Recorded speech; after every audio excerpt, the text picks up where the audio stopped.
சுவாமி விவேகானந்தரின் வீர மொழிகள். இயற்கையை வெல்ல வேண்டுமா? இயற்கையை மாற்றாதே, உன்னை நீயே மாற்றிக்கொள். இயற்கை உனக்கு அடிபணிந்துவிடும். கோபத்தின் வசப்படாதிருக்க பழகிவிட்டால் உனக்கு கோபம் வராது.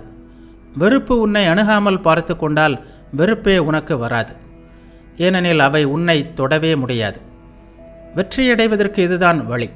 அதாவது நம்மை மாற்றுவதன் மூலம், நம்மை நாமே முழுமையாக்கிக் கொள்வதன் மூலம் இயற்கையை வெல்ல வேண்டும்.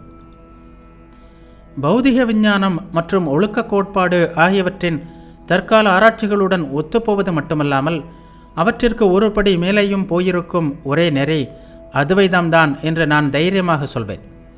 அதனால்தான் தற்கால விஞ்ஞானிகளை அத்வைதம் கவர்கிறது. பழைய துவைத கருத்துக்கள் அவர்களுக்கு திருப்தி அளிக்கவில்லை.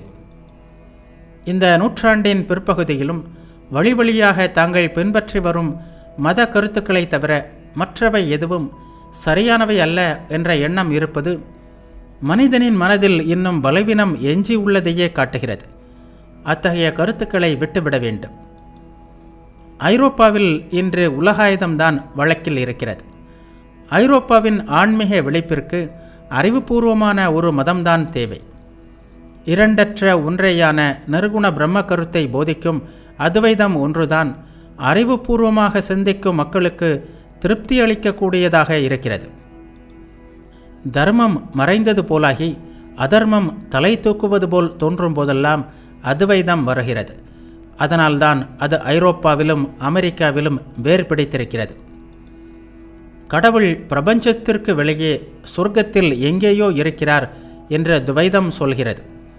நம்முடைய ஆன்மாதான் கடவுள் என்றும் அவர் நமக்கு வெளியே இருக்கிறார் என்று சொல்வது தெய்வ நிந்தை என்றும் அத்வைதம் கூறுகிறது. ஆன்மாவில் எல்லையற்ற ஆற்றல் அடங்கியுள்ளது. உங்கள் ஆன்மாவிடம் நம்பிக்கை இல்லாவிட்டால் உங்களுக்கு கதிமோட்சம் இல்லை. நீ எதை நினைக்கிறாயோ அதுவாகவே ஆகிறாய். நீ உன்னை பலவீனன் என்று நினைத்தால் பலவீனனாகவே ஆகிவிடுவாய்.